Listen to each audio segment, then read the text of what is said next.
Salam ASN hebat. Perkenalkan, saya Raida Simatupang SPD, peserta Laksar CPNS 2021, Angkatan 41, Kelompok 2. Di sini, saya ingin menampilkan mind mapping dari anti korupsi dari modul yang telah saya pelajari dan implementasi nilai dasar anti korupsi di unit kerja saya.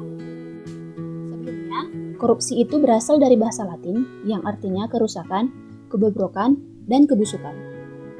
Korupsi itu sangat merugikan di berbagai pihak. Selanjutnya, ini adalah mind mapping anti korupsi yang telah saya buat. Mari kita pelajari. Yang pertama, jenis korupsi. Korupsi itu terdiri atas beberapa jenis, yaitu kerugian keuangan negara, 2 suap menyuap, 3 penggelapan dalam jabatan, 4 pemerasan, 5 perbuatan curang, 6 benturan kepentingan dalam pengadaan, dan 7 gratifikasi. Korupsi terdiri atas beberapa tipologi. Yang pertama, white collar crime, yang artinya kejahatan yang melibatkan para pelaku yang sangat profesional baik dalam bentuk objek perbuatannya maupun pelaku subjektifnya, yang tidak saja perorangan tetapi mencakup korporasi. Bahkan perbuatannya sangat merugikan masyarakat dan negara secara luas. Kedua, invisible crime, yang artinya kejahatan yang tidak tampak, yaitu adanya prosedur yang sangat sulit dan rumit untuk membuktikan perbuatannya, yang mana kejahatan ini berlindung di balik asas legalitas. Ketiga, low visibility, bentuk kejahatan yang sulit pembuktiannya secara yuridis. Selanjutnya, extraordinary crime, kejahatan dengan modus operandi yang sangat canggih dan luar biasa, sehingga kejahatan ini baru dirasakan dan diketahui setelah waktu yang lama.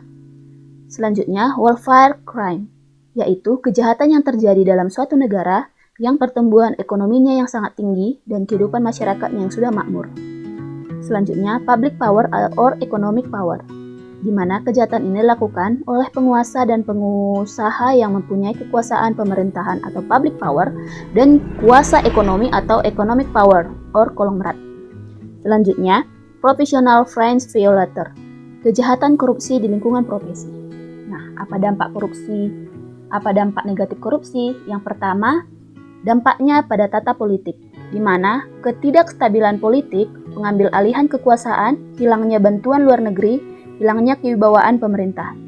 Selanjutnya pada tata ekonomi, pemborosan sumber-sumber, larinya modal ke luar negeri, gangguan terhadap perusahaan, gangguan penanaman modal. Kemudian pada tata sosial budaya, revolusi sosial dan ketimpangan sosial.